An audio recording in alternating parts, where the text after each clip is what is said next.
Hey, what's going on, party people? Yeah, anyway, Justin down in the electronics workshop got a turntable that I have to get through. A friend of mine actually had hit me up. He says, hey, do you work on these? I said, yes, I do. So, this is a Technics by Panasonic. So, they were really pushing that Technics by Panasonic time frame. This is an SL-20, customer states. I was playing my turntable the other day and then it started speeding up and slowing down randomly. Well, I had ordered up a replacement belt for it ahead of time, figuring, it's probably going to need a belt, so that's right there. He had also said, well, I'm thinking I might get a different needle and cartridge for it. I said, well, depending on what you got, you might not want to change it, because honestly, sometimes the older ones sound better and they're actually worth more anyway. So, it's actually a really, really nice setup here. It's 33 and a quarter and 45, 33 and 3/4, 30. Anyway, it's 33 and 45. It has the adjustable weight for the tone arm. It has anti-skating. It does have adjustments for 45 and 33 on the top side, so that you can do a calibration on it. It's a bayonet style cartridge, so you have your tone arm is on a bayonet type, very standard to Technics for their higher end tables. So it comes with the original mat, which is awesome. This thing really does need a cleaning. It's got a lot of nicotine staining, so it's pretty yellowed out, but it's in pretty decent shape. The rubber isolators are still nice and squishy, so the suspension is working good on it. It's just dirty. And as for that speed issue, I originally suspected, okay, well, maybe the belt is slipping and that's why he's having that problem. First things first, I actually had found when he dropped it off, there was a belt wrapped around the platter already, and then there was another belt around that belt going to the motor. So not really the way that you want to run them, because, well, that's going to affect the speed. Rubber's in good shape on this. So anyway, so we got some cleaning to do. Go ahead and pop the platter off right away. But yeah, the belt was wrapped around, so it does seem like the belt's gonna be okay. Looks like it had been changed or at one point. It's not loose, it's not cracking, it's actually in good shape. So I will put the new one on, send them with the spares, and we'll go from there. Platter's gonna need a good scrubbing. It's pretty yellowed out from all the nicotine. So we're just gonna see where we're at, because I'm really curious to see if this stuff is gonna come off. It is a wood housing, like a particle board housing that they wrapped in like a vinyl. So not like the Technics 1200s where they're a cast metal housing with a heavy rubber base. So it's kind of a little on the cheaper side, but not bad. Honestly, some of these older turntables are coming up quite a bit in value, where if they're serviced and in good working order, expect that, yeah, you might spend a little bit for a serviced turntable, just because they're not making these types of turntables anymore. There are companies that are making turntables, but they're usually either really, really cheap or really, really expensive. I'm not a huge fan of Crosley or Ion or any of those, just because I don't know.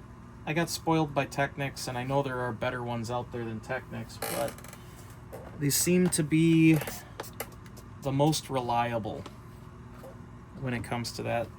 If you can find a good deal on some Technics 1200s, I would definitely recommend it. If you're looking for like an automatic style turntable that has automatic resetting, bear in mind they have a lot more mechanically going on, and there's a lot more that can go wrong.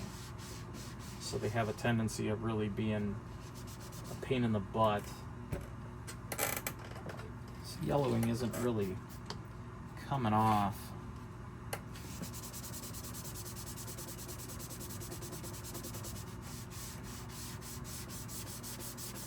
That's a shame. Yeah, it's clean, it's just that yellowing, it's just not coming off. Oh well. Let's get this out of the way.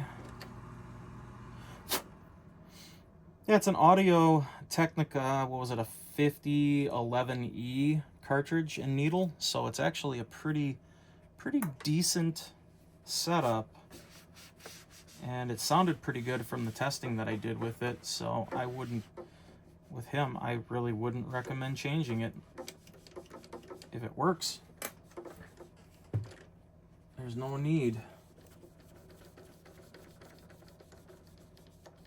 So,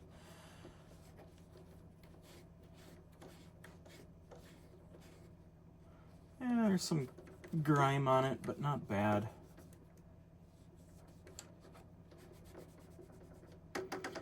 I do really like this tone arm setup. It's nicely, it's very stable. It's got a little bit of slop in it, but I'm wondering if we can adjust that. I don't see any. Is it from the bottom? Yeah, it looks like it's from the bottom. So this might be just a cover. Oh, that's plastic? No kidding. I thought that was all metal. Top is metal. Sides are plastic. Did not know that. Very convincing.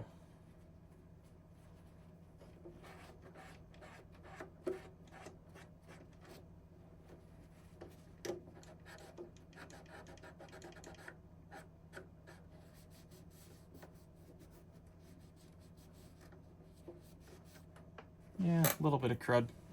That can be cleaned up some more. I'll just blow this off real quick, and then let's see if we can look at the internals and get an idea of what I'm going to have to do here.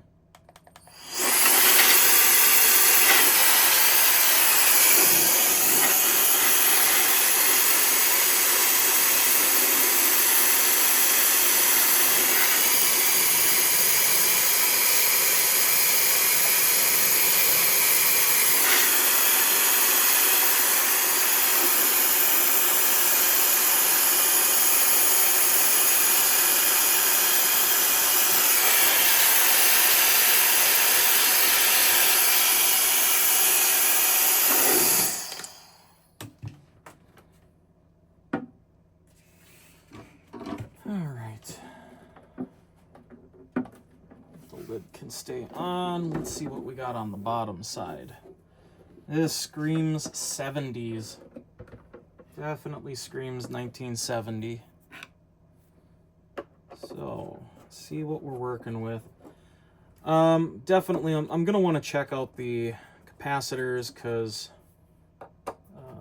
depending on what they used and other fun factors will dictate if they're going to be good or bad.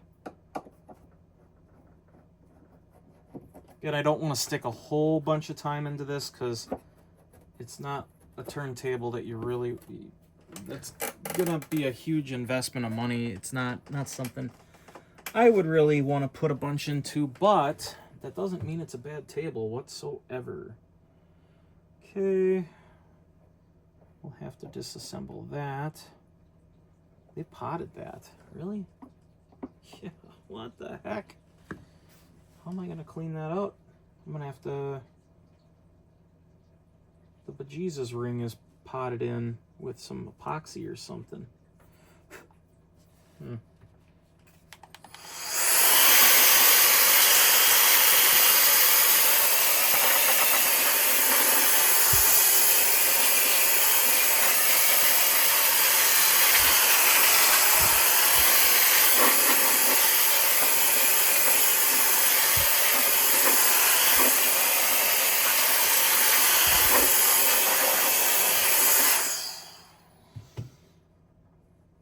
Okay, and that must be the anti-skating. So we got the switch, standard wafer, so I can clean that out. Got a couple of potentiometers here that look as if they are cruddy. What else? Looks like something similar to just a 555 timer or something around those. It's a C1003 IC. So I'm not really sure what that's for. It's pretty basic electronics, actually. It must be just a motor driver, some type of a speed control for the motor, rectifier, capacitor, pretty much. Wow, it's actually kind of a basic little unit. There's a little transformer. You can't really see this, can you? Let's zoom in. So really not much to see in here. You got your transformer. So line cord comes in, goes off to the transformer. You got a fuse here, 250 at 250 milliamp. Got another 250 at 500 milliamp here. Must be one for line and then one for the DC side of things. Got a standard bridge rectifier here, filter capacitor, another ceramic capacitor, just some real basic AC filtering to DC rectification. That's going directly into this little board over here, which you probably can't see. Let's move you. Come on over here. Take a look at this. Would you just look at this? All right. Zoom out. Zoom out. So, kind of a chipboard housing. It's not actually in bad shape, which is good. Looks like it's split here from the screw getting driven through it, but you've got your center post for the record, platter, all that stuff. The bearing should be incorporated into this. I'll have to look into it and see if this is something I can even get in here and service, because it does feel like I could use it. They might have fluid dampened this specifically for cutting down on some of that wow and flutter that this turntable may exhibit. Without that, transformer, little AC to DC board, bridge rectifier, filter capacitor, another filter capacitor here. And it looks like it goes, excuse me. And it looks like it goes pretty much directly in to this little board here. Has a little IC on it, a couple of capacitors, resistors, 2 potentiometers. I've got the power switch and there's a power switch and speed selection, so you can put it in 3 positions: center, off, 33 or 45. Looks like we got a real basic mechanical, what does this be, like a servo control, I think is what they called this. Let's take a look. So I'm kind of curious if that's how they're regulating the speed, if the servo control is acting up. Yeah, okay, so that is the input from the tone arm. So your left and right channel and your ground lead come up into here. They shielded it to a certain degree. This is just, appears to be for, most likely for the anti-skating. So what does that do?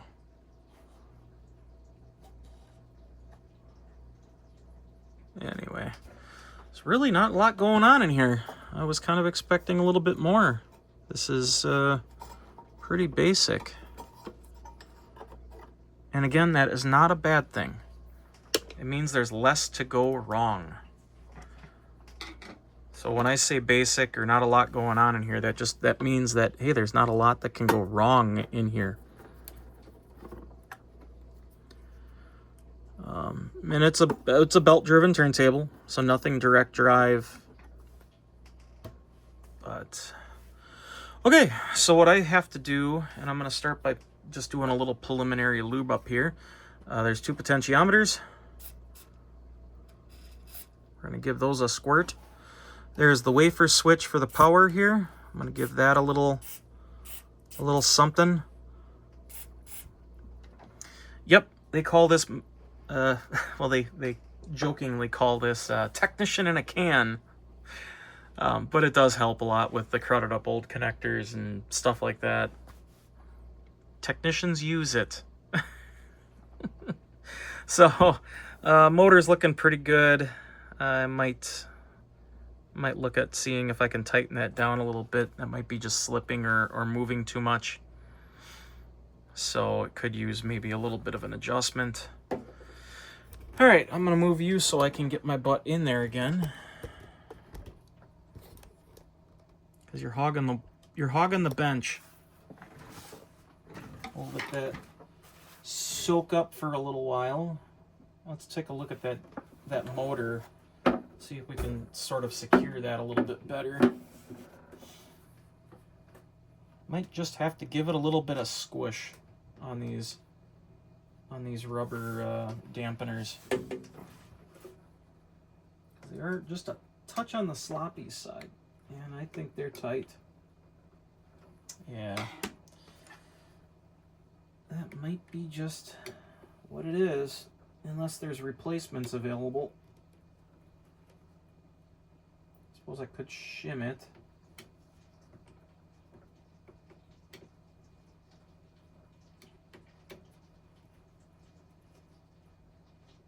Yeah, let's take this motor out and get a look at it.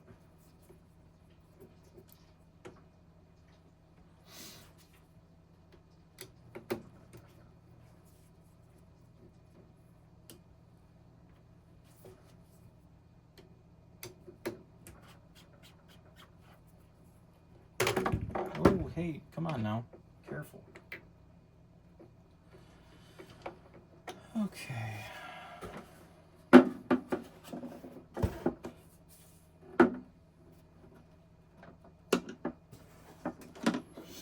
Just a real basic DC motor. 12-volt DC motor.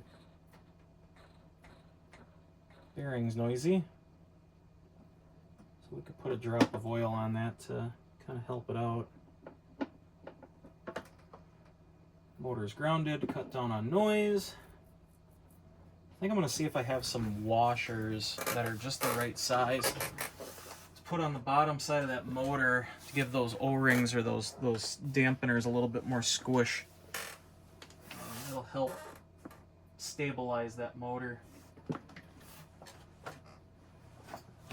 Again, this is mostly just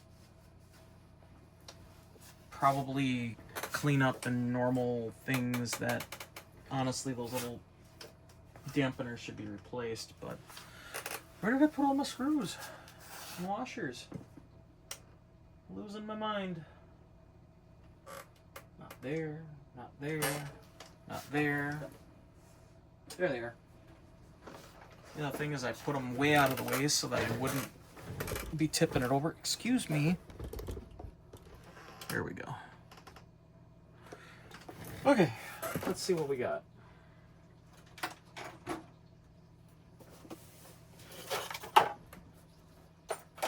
Do I have, and I'm pretty sure I do, what I need?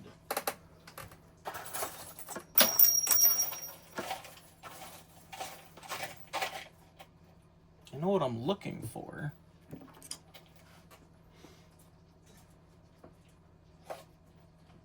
I wonder if these would work.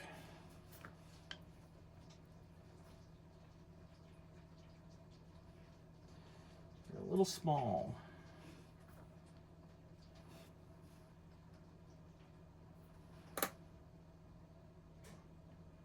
I have to slip over the screw.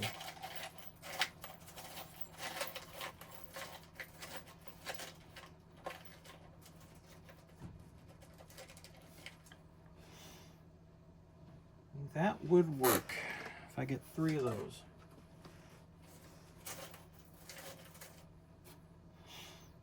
Let's do that.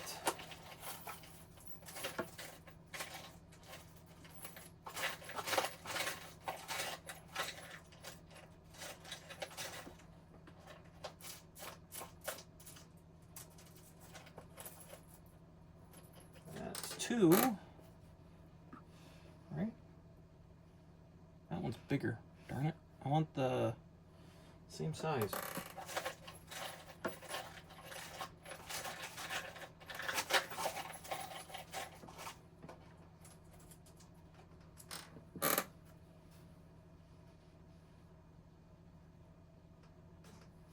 That'll work.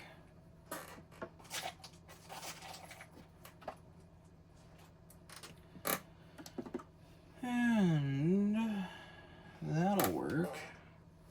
Do I have another one that's identical? Do I have to worry? Is this the right way to do it? No. Will it work? Maybe. Do I know what I'm doing? Rarely.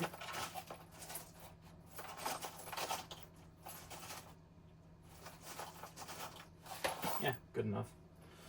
Good enough. Let's try it.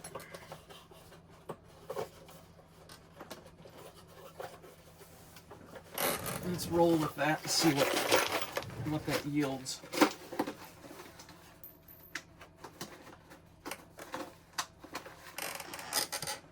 Okay. First things first, notice that the motor had a little bit of a squeal to it when I spun it by hand. So we're just going to put a little bit of thin oil. This is from Zoom Spot Oiler, a Zoom Spot called Oiler, I guess. I've had this for a long time, actually. High quality turbine oil. Seems to be okay. Seems to work. Much better. Pulley looks to be okay. Let's go ahead and reinstall that.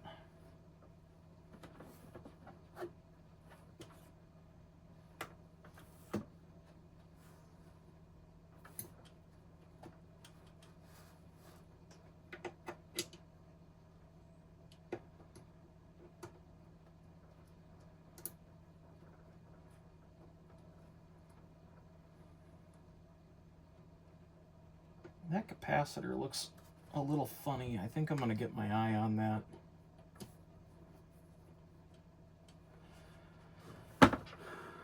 Seems bulged. Is it just me? Could be. We'll desolder that and I'll put it on the BK tester and see what the capacitors look like. They are a little older. Doesn't mean that they're bad, just means that we need to look at them.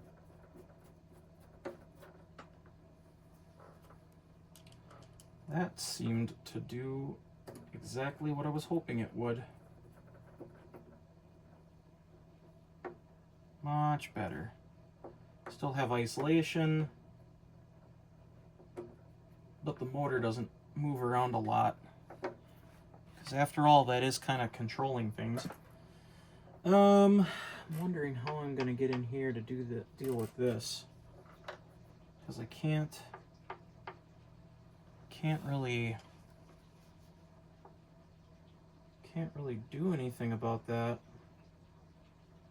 without scraping a bunch of crap out of it.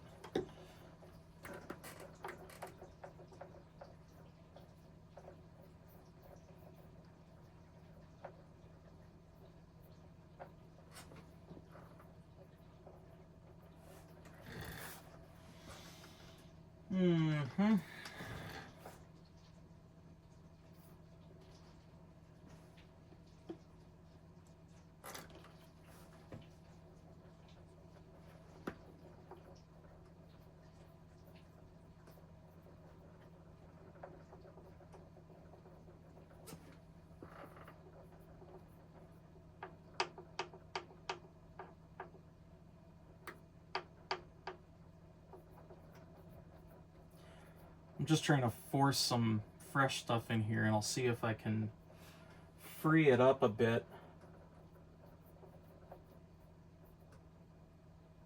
It might be just for dampening purposes too, on why they have that kind of the way they have it.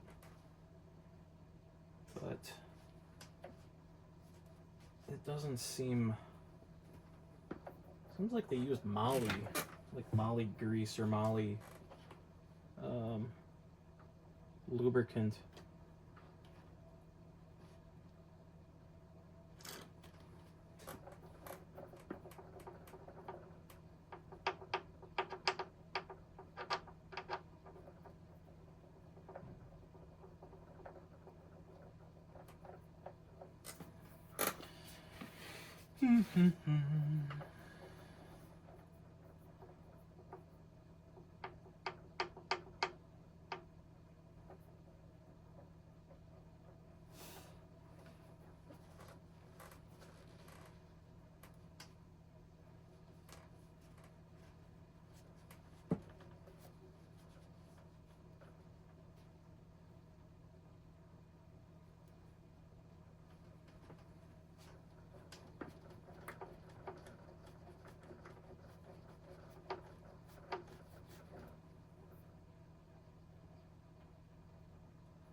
Getting better.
I wonder if that's a graphite. I don't know, it just seems very dark.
gotten better. It's smoother. It was kind of, it felt like old grease before. Now it at least moves.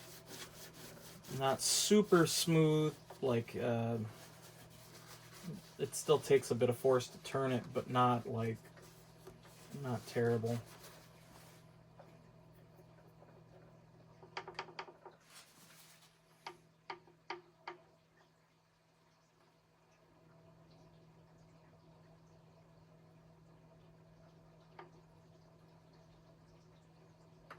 Yeah. That feels acceptable.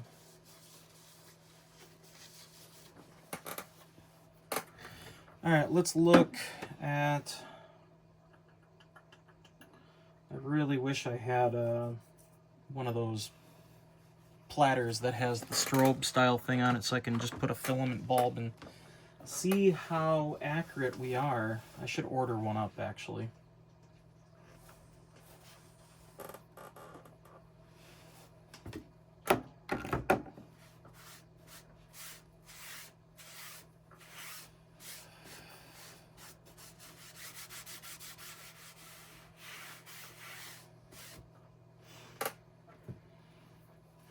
Okay.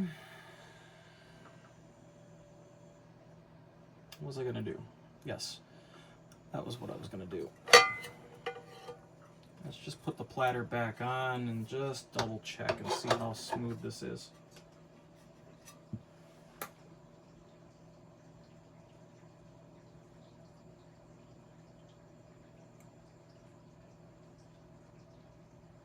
Yeah, I'd say that's pretty smooth.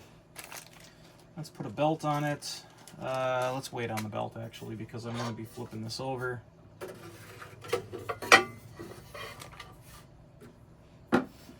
And let's take a look at those capacitors, because something's telling me I need to, and that usually when something tells me I need to, it means I should. So I will. Yeah,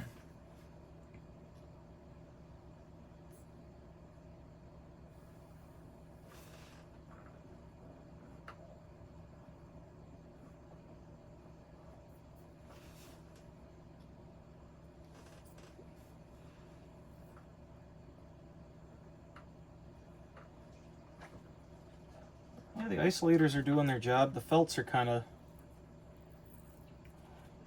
not great. I might re-glue those.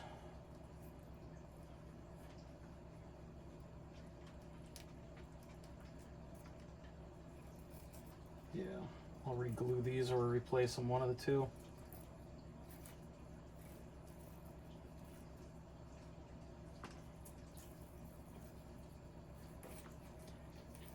They're kind of falling off to begin with, so.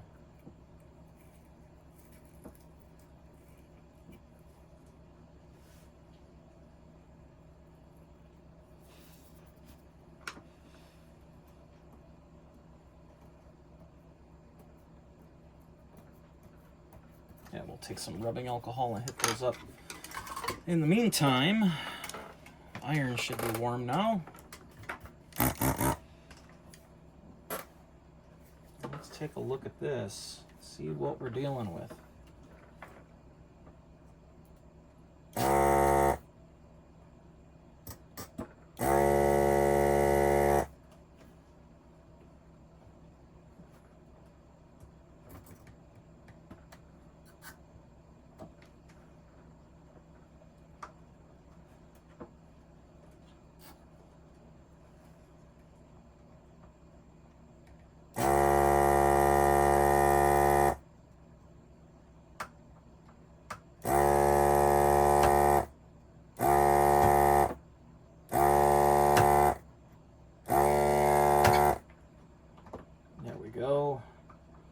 Negative goes towards the boards.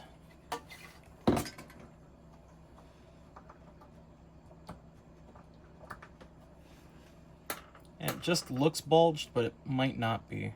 So 1000 at 16. Negative is not marked. I'm gonna go do that right now.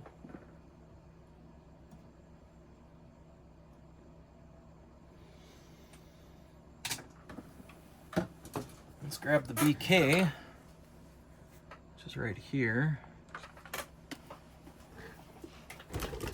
Oh, sorry. There you are again.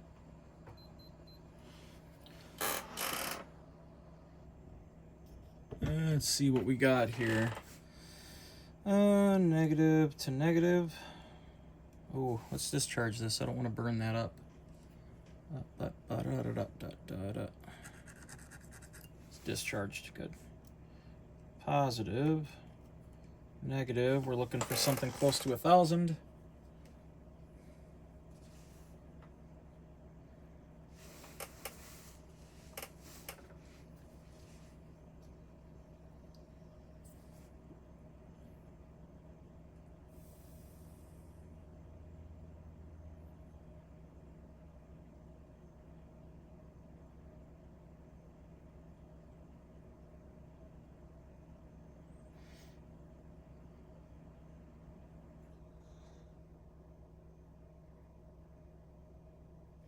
Definitely not 1,000. It's dropping now. I don't know. It's about half of what it should be, which is kind of making me leery. Let me see if I have another axial. If I do, perfect. We need a axial 1,000 at 16. I don't have thousands at 16s, but I do have thousands at 25, and that is fine. Yeah, 600 is where it's kind of coming out to be. Got some newer ones here. Positive lead, negative lead. Oh yeah. Let's see what we come up to on this guy.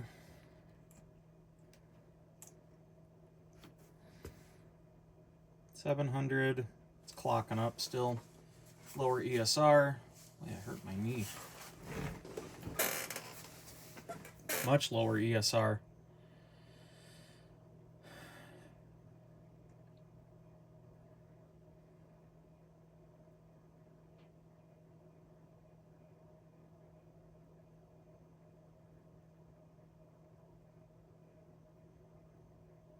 ESR still dropping, capacity is going up. That's exactly what I want to see.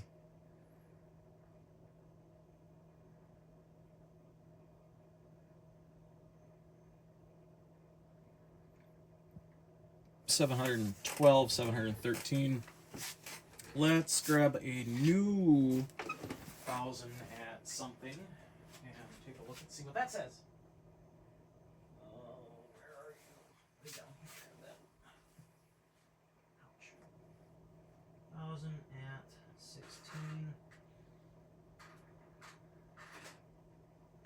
And for good measure, we'll grab 1,000 at 25 of two different types. And see what we come up with here. 713, still clocking up. I think that axial capacitor is probably going to be fine, the one that I just grabbed. Here's a 25 volts, 1,000 Nichicon radial type can.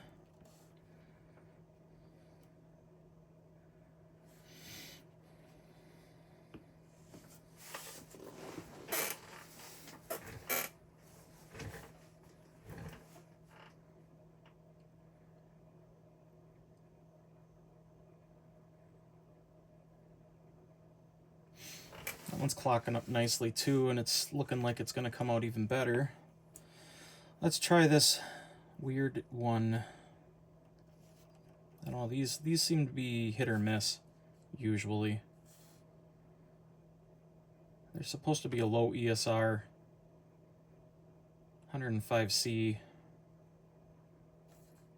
Battery on my ESR meter is getting weak, it looks like. I'll have to replace that this week. Okay, another 105C. 16 at 1,000. I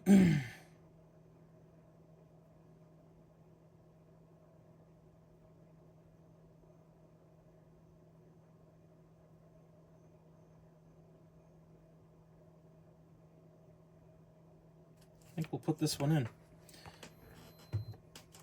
Okay, we're going to put a radial can in, And there's a certain way that I do that.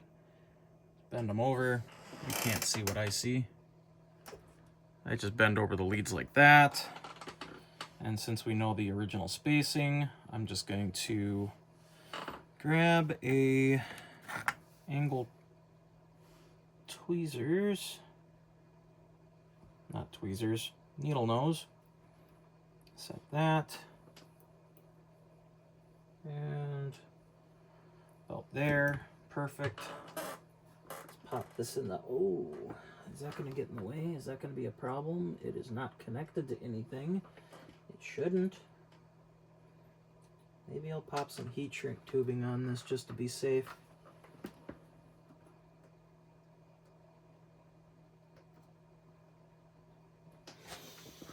I think we'll be okay, actually.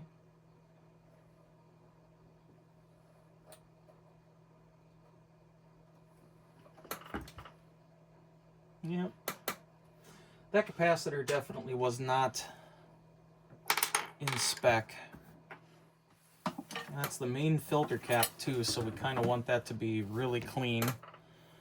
It could have been part of the reason why he was having problems with it getting a little jumpy in speed, but we got to look at the rest of the capacitors on that little board to further investigate.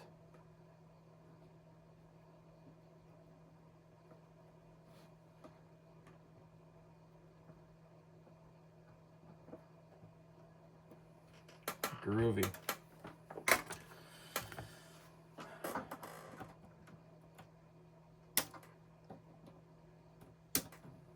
Okay.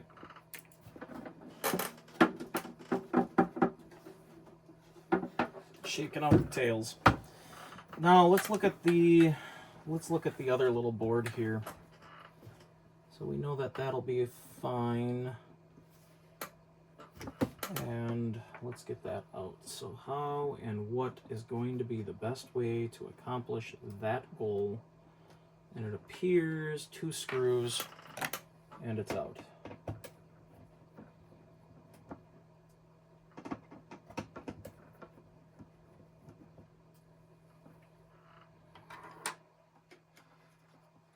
Look at that. I am going to mark the position of these potentiometers right now.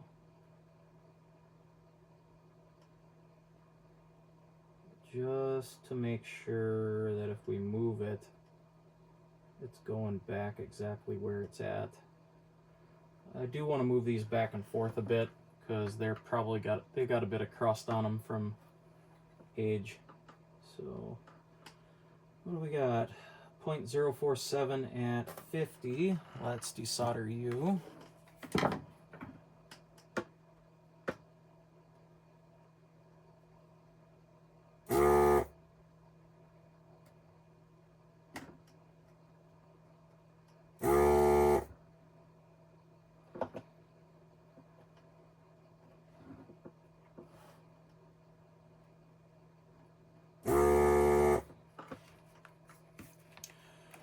I will say, if anybody is interested in the SL-20,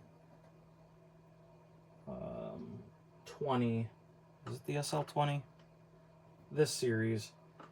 Do I think it's worth putting a bunch of money into it? Not really.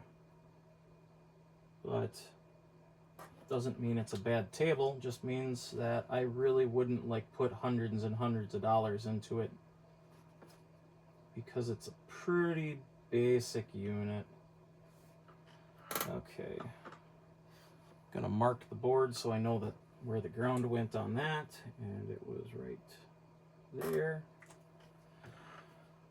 Let's have a look at it with the BK. See what we got.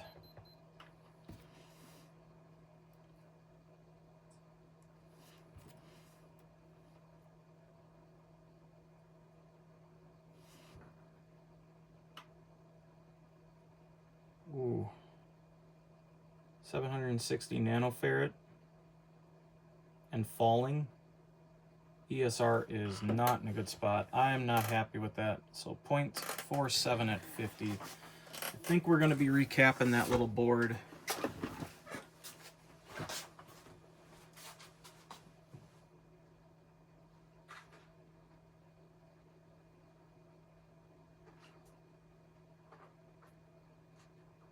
.47 at 50. Boy, I am running out of stock. I need to order some more. Hopefully there's not a lot of those in there because I really don't have many left.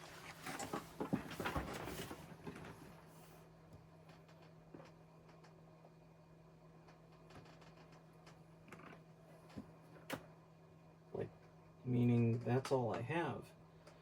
And these are all 10 at 16, 10 at 16, 1 at 50, 3.3. These are the ones I am getting short on, of course. I need to put it in order here soon. Yeah, that's looking a lot better. Okay, that's going back in. That other one was definitely not a happy camper.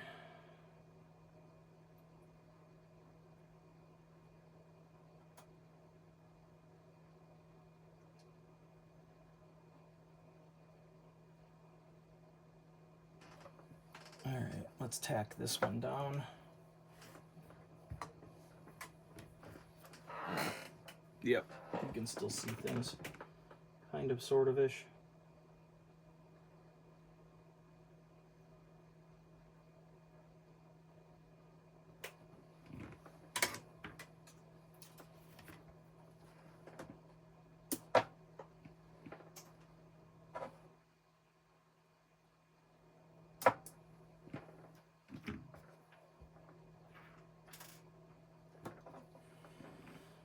Oh, let's get the next guy out.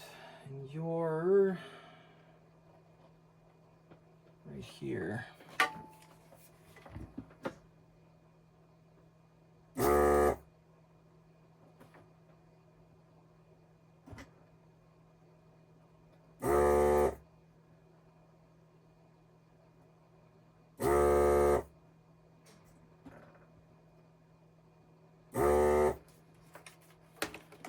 Let's see what we're working with.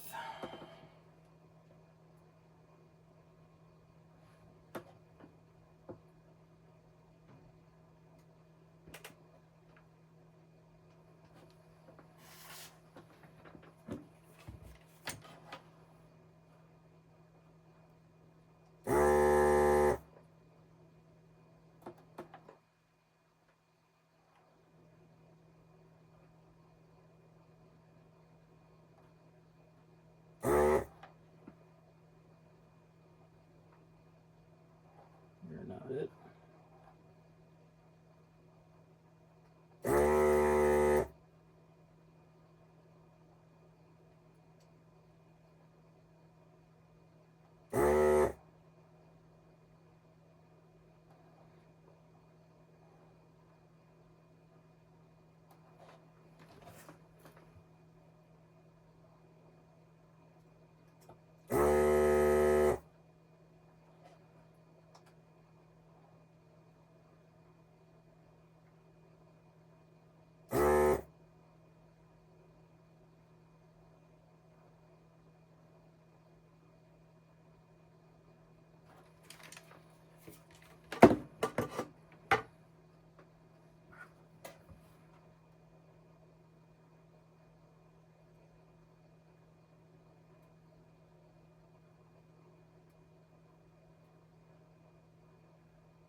Okay.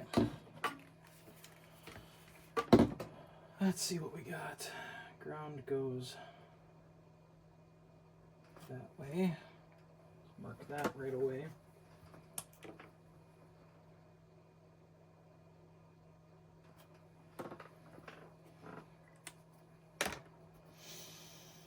10 at 16. I am really, really short on 10 volt capacitors right now, or 10 microfarads. Just used up a bunch of them. This one might be okay though. Hopefully it is.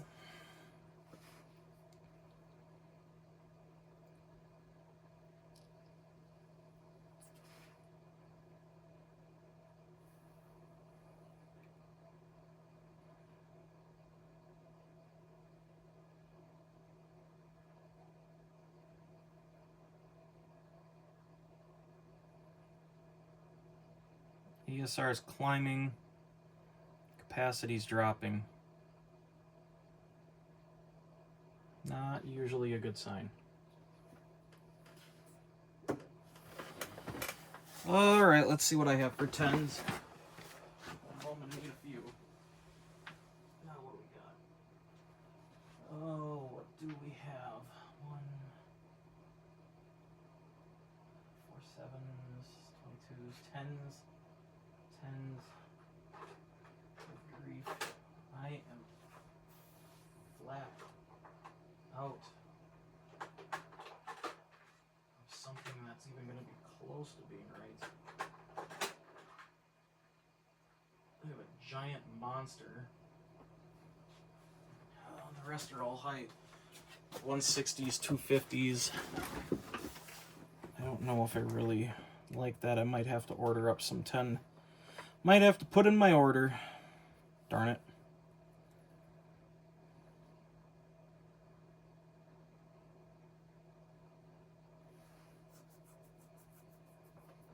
That's way too big to fit in circuit. I mean, I can fit it in there. I just don't know if I want to.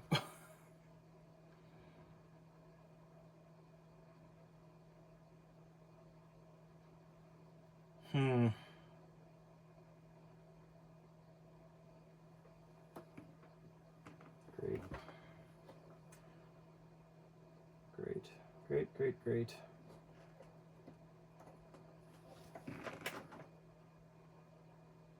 How many of those do I need?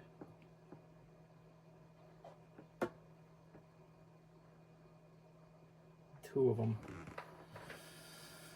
I think I'm gonna just put the old ones back in for right now, and I'll make my decision. They're not leaking. They're not leaking electrolytic. So I'll just mark them so that I know that I won't mark them. I mean, but I'll take note that they are a problem. Come here. Too many cables. So, solder you back in. Solder you back in.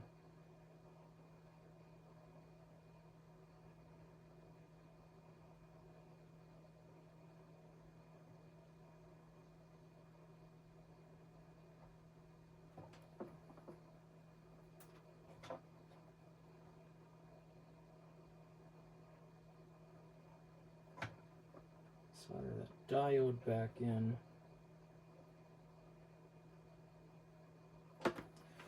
Okay, now we gotta pluck another one out. This is a 1 at 50.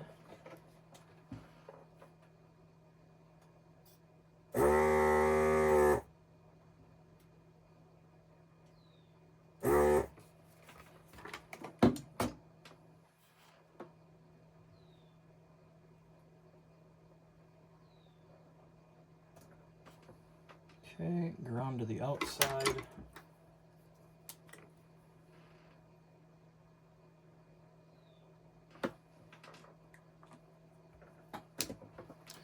One at 50 doesn't look nice either.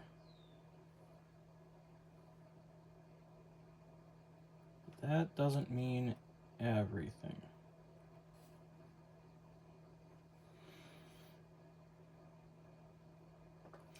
Yeah, that one's bad. All right, 150.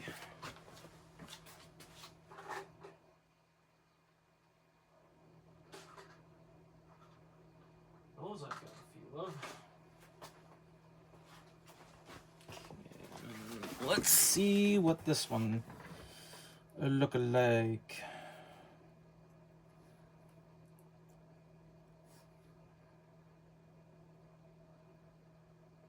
ESR is dropping, capacity is going up, exactly what it should. Okay, put another new one in that spot.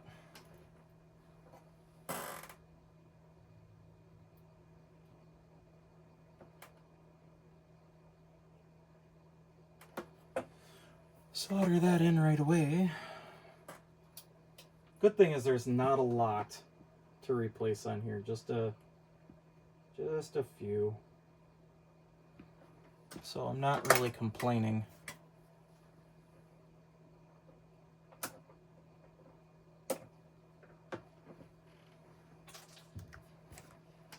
Next is, that's the other 10 at, and I don't have enough to do that, so could do something that I don't normally like to do, and that's scavenge off of a board, which if I want to do this as a budget situation, I could do that by just testing it. So that goes out there. All right, what do you look like?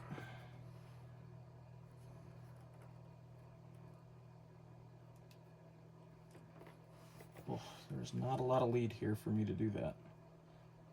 Okay.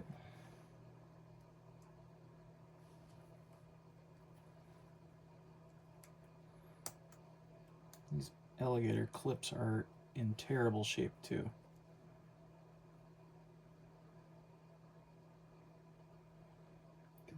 Yep, capacity's dropping, ESR is going up. Junk. All right, I think I've got a... God, this chair is noisy. I need a new one. I've got a board. Let me see if I can find some.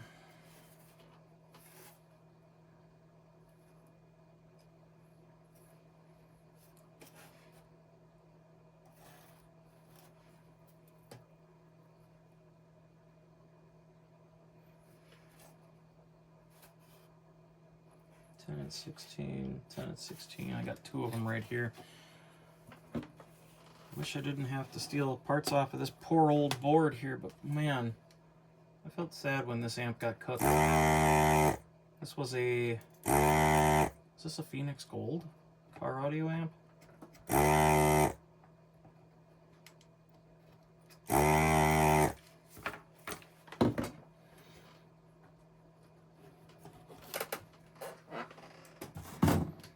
Let's test those, see what they say.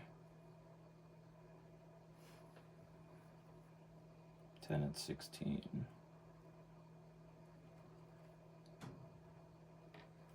Oh, these alligator clips are killing me.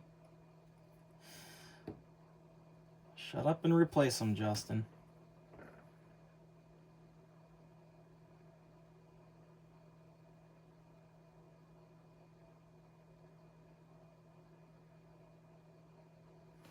That one's climbing too.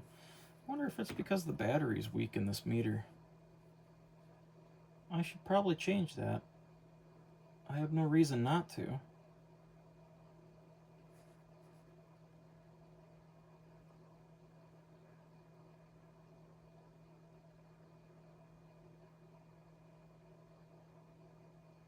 That one's rock solid.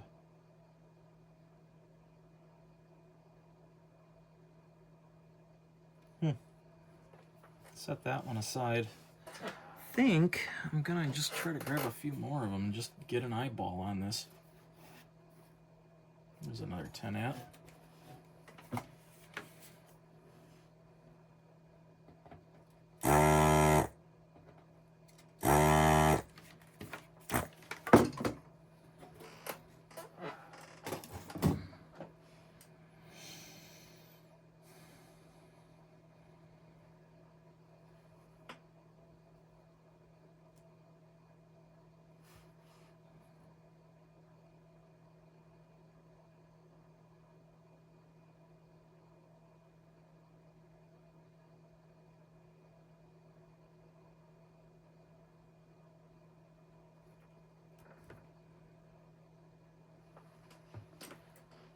Okay.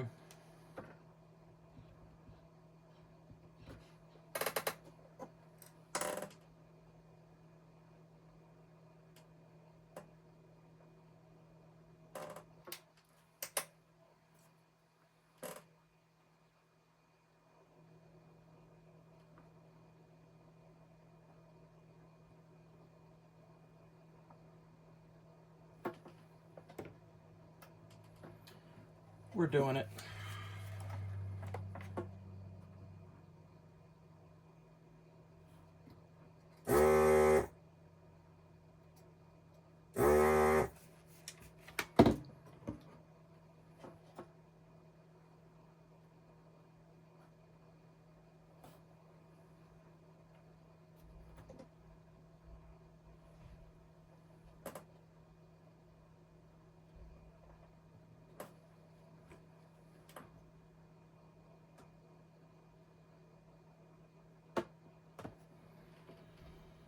Okay.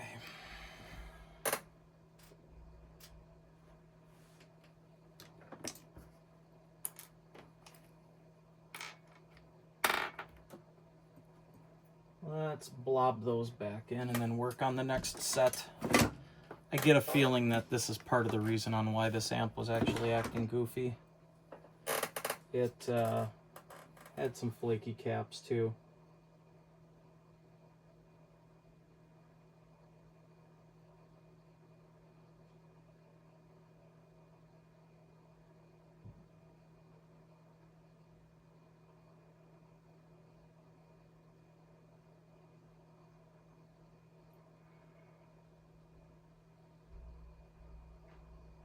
Okay.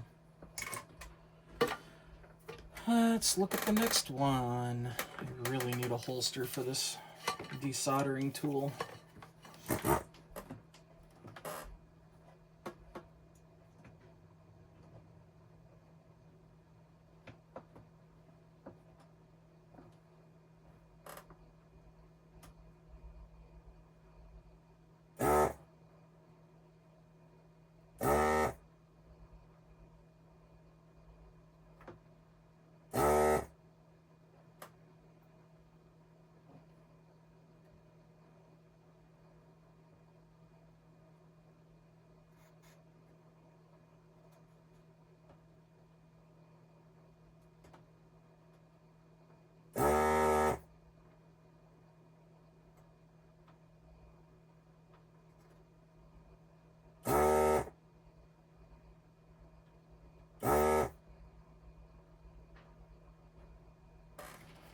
Alright, let's see what that gets us.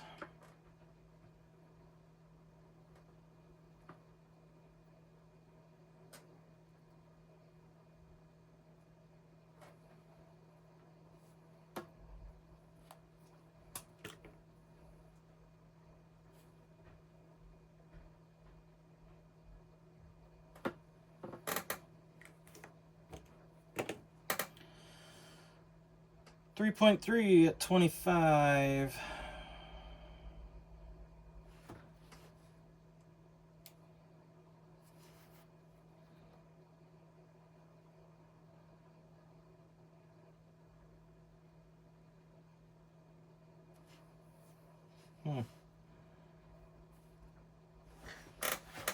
Let's grab a different 3.3 at 25.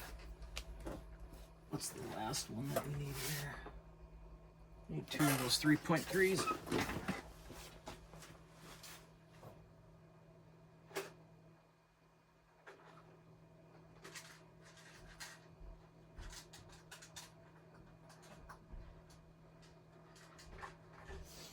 Okay. These I just happen to have.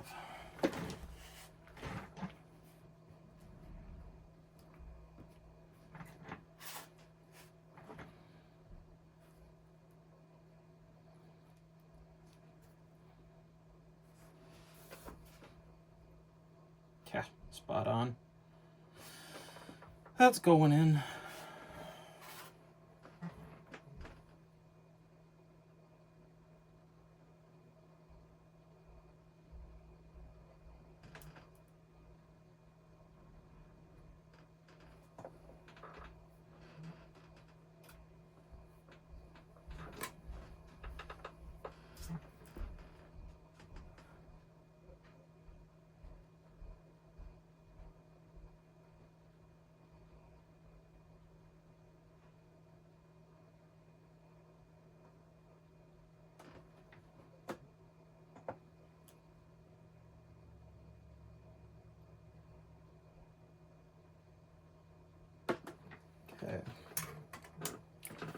And the last cap is right here.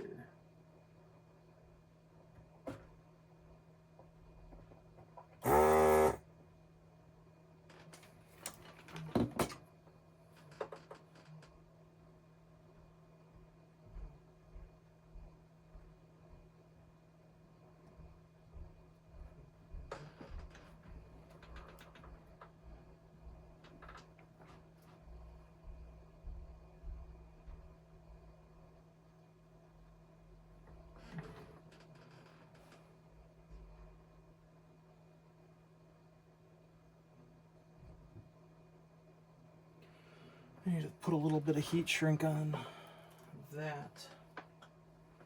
Where did I put my heat shrink? Next question, right?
Okay. Well, that's got all new caps. Let's mark those in my traditional fashion, which is yellow paint marker on the top.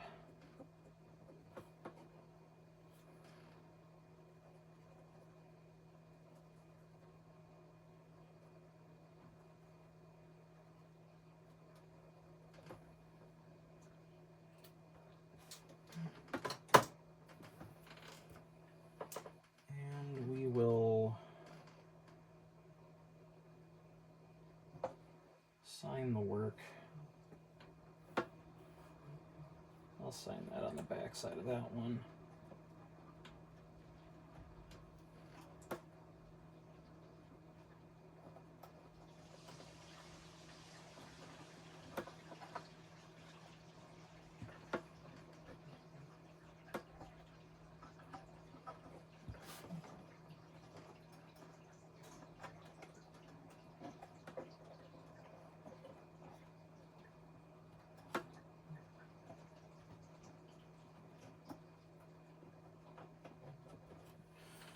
Cool.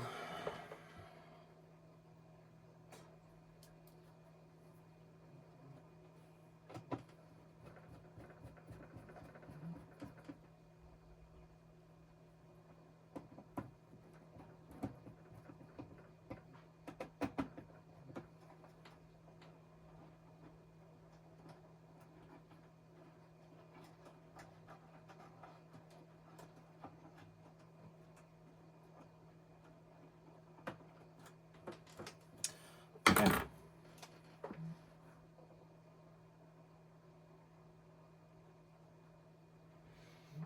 And today is the 6/5.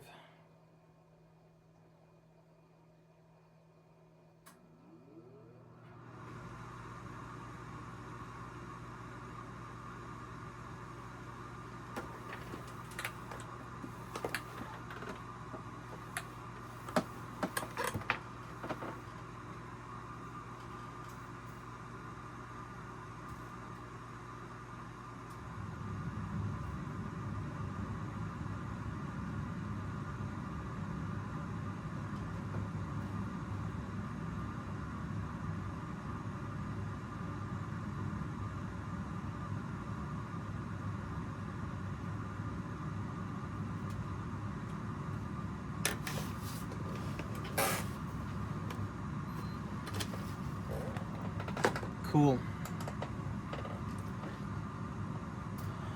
Caps are done, so that's not going to be an issue.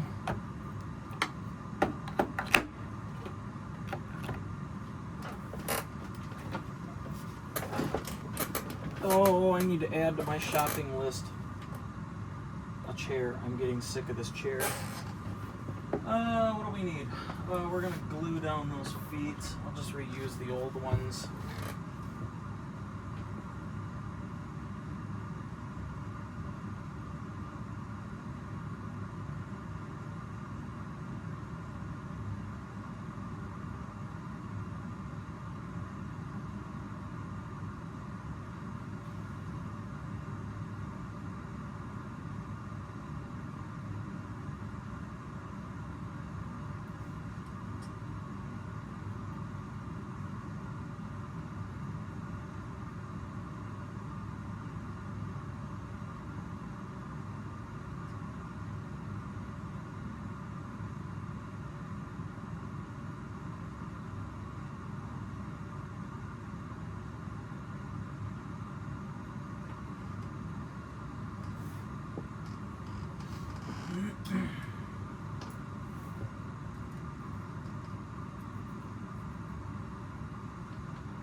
Yeah, this paper backing they put on this stuff is just that was the problem.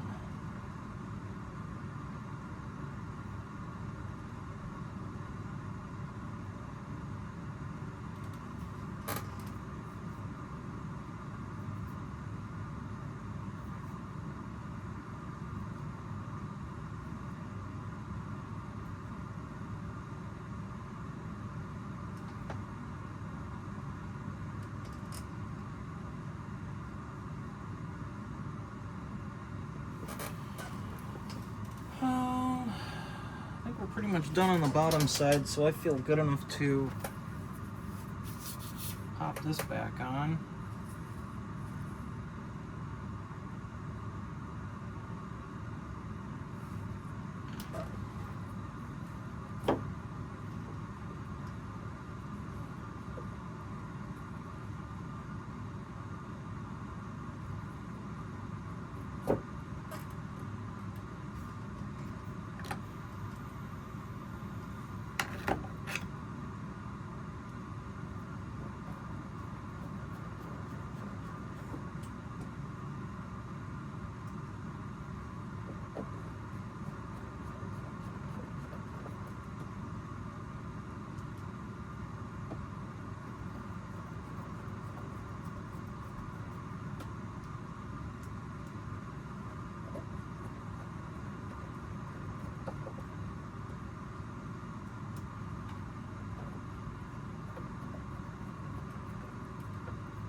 Okay, so real talk.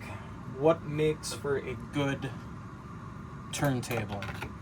First and foremost, a good turntable must be speed stable, locked in, perfect sync speed.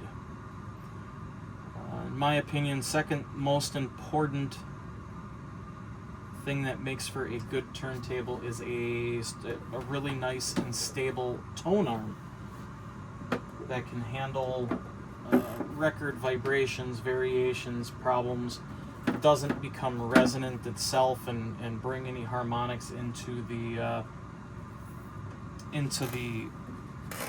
cartridge. Variable speed control and pitch adjustment are a nice feature to have for just the sheer fact of adjusting the speed. Not necessarily for everything, but it's just nice to be able to adjust that speed. if you have a record that's slightly out, which doesn't happen often, to be honest with you, but or if you have some inconsistencies in the table itself.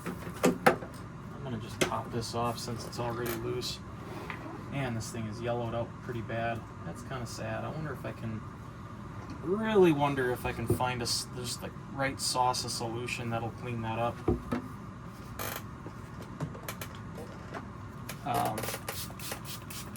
And then it's the other things. It's the, you know, the cartridge, of course, is going to be your next big thing to make sure that you have something that's going to last, something that you can afford to have needles, replacement needles, and so you can go super expensive on your needles and cartridge, but if you need to replace a needle and it's going to break your bank, that's not really a good idea. So, but yeah, it's mostly speed stability. Your turntable is basically a Swiss watch. You need it to be functioning smoothly. Any of the other features that you might be looking at, like auto resetting for the the needle position, bringing it back into home and locking it down, the cheaper mechanisms usually fail, so keep that in mind. They're not always something that you should be looking for. Not as your primary thing. You should be really looking for a turntable that has good stable speed, has a way of seeing the speed, is a really, really nice thing to have, because otherwise you have no idea how fast it's going unless you're calibrating your turntable with precision tools, you know, little spotlight strobe units, things like that. This thing had a lot of smoke damage. Nicotine.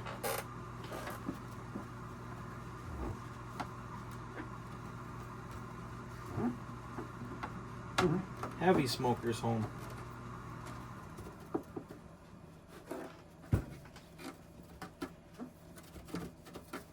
And I don't believe it was the person who owned it or sent it to me. I think this was years of gross.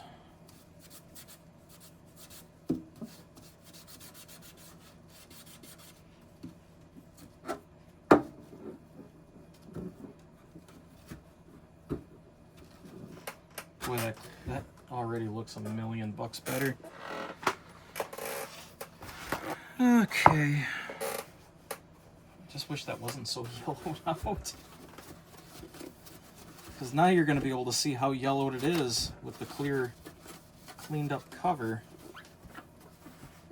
Honestly, you could re-vinyl wrap this if you really wanted to.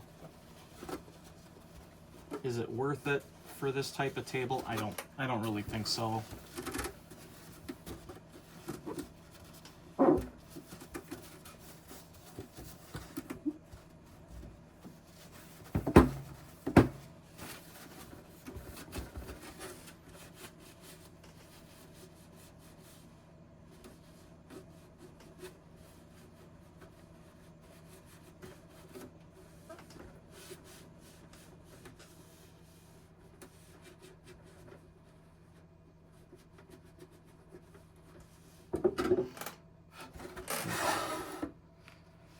Thirsty.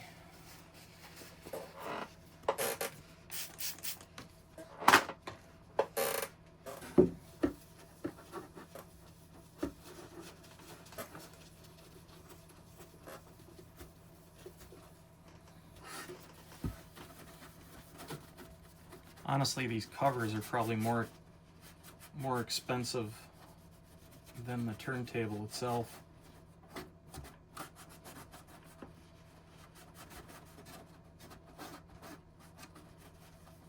Because that Technics SL-100 that I'm trying to basically just get it going well enough to sell it to somebody who's looking to get into a turntable that's going to work well and also not be breaking the bank, but Unfortunately, I don't think I'm going to be able to get rid of it super cheap either because of its requirements to repair and calibrate and the time that's put into it. It's going to be a bit of a job. And is it really worth it? I don't know. It's not a super, you know, fantastic unit, but it's also not worth throwing in the garbage. Not in my opinion. Well, that looks a lot better.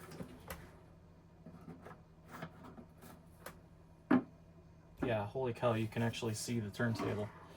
Okay, let's put the platter back together. I just don't know if I'm gonna find anything that's really gonna break up all that crap. It smells like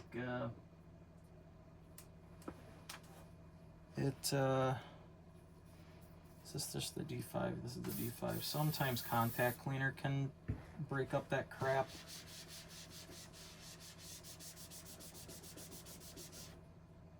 And it's sort of doing it.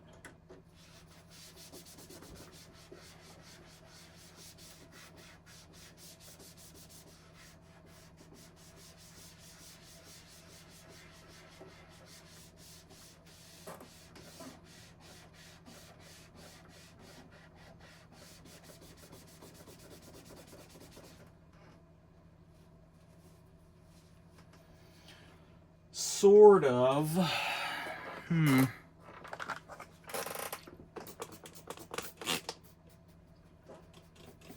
Wonder if I can just let this alcohol sit on here for a little while and maybe that'll do something.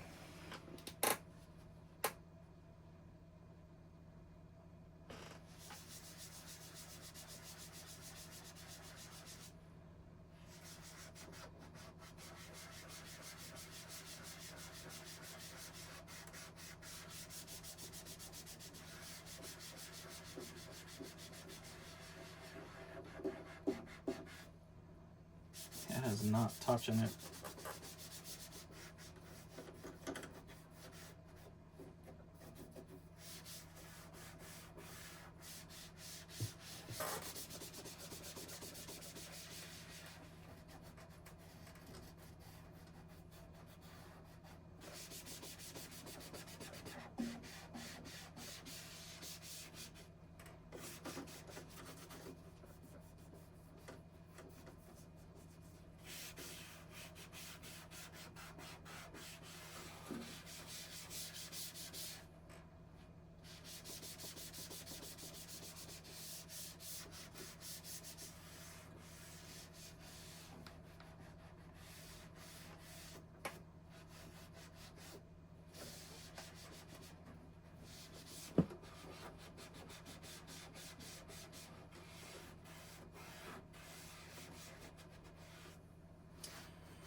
That's a shame. That nicotine staining is so bad you can't get it off.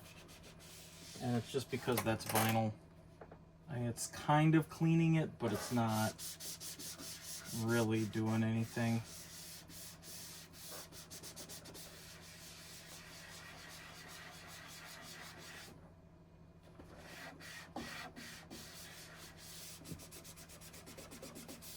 I'd have to go nuclear to even get that to somewhat be better than it is, but we'll move on. I digress. You can see the staining on the platter too is pretty gnarly. Alright, new belt time. I really need to get a phono preamp on my bench.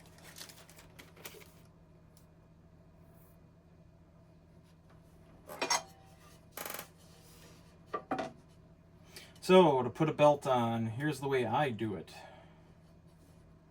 Stretch the belt around the platter. Of course, making sure you have no kinks in it.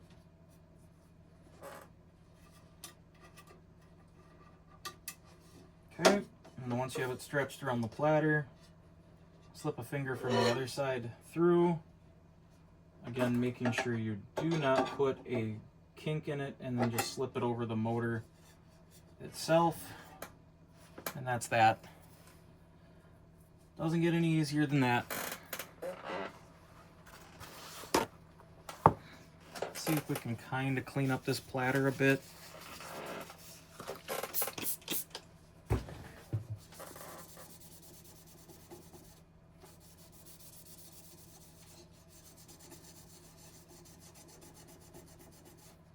Oh my God. This was in a very heavily smoked in home.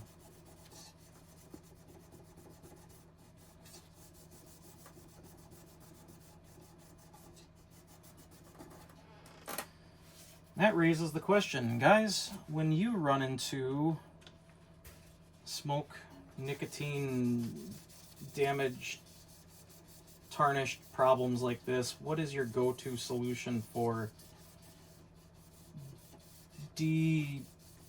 nicotine staining and getting rid of that? What's your go-to?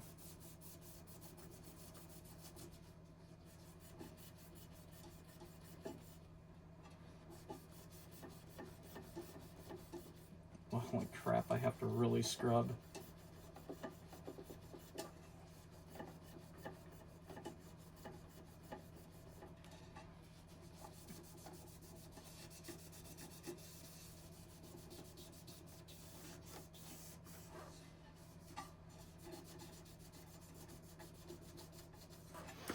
Yeah, I'm gonna have to try some different solvents, but for now,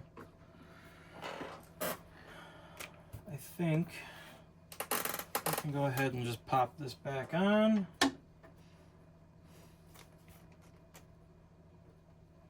And I will have to bring it up into my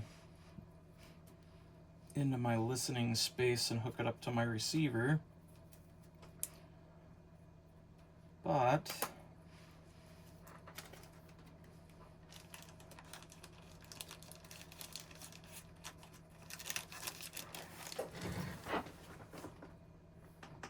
I think we're done. At least done with the actual electrical and mechanical problems. Done with the rest of it? I don't think so. Cleaning is most of the issue right now.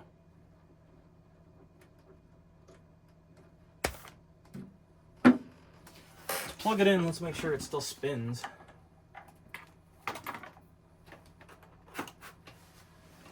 All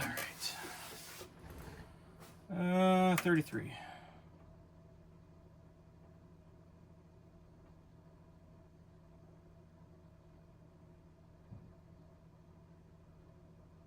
Seems consistent.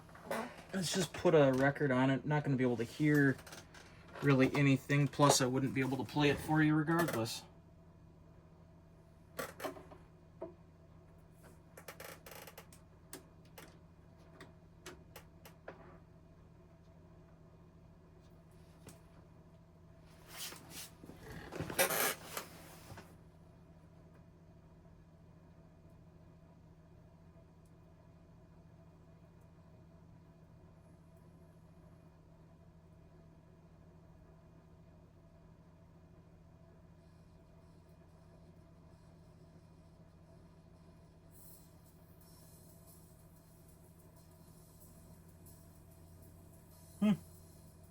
All right, it spins.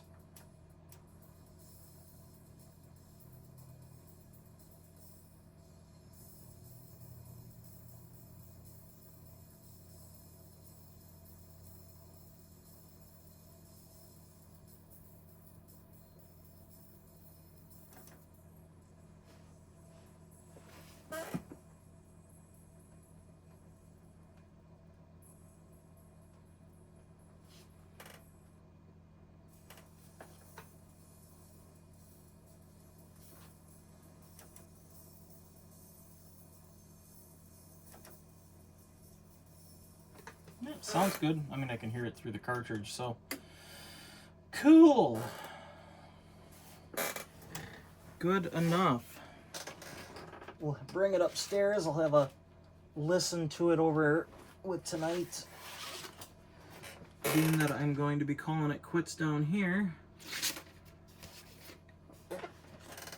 All right, thanks for watching. Thanks for joining me in that crazy nerdy moment where I worked on a super nicotine stained thing. All right, catch you next time.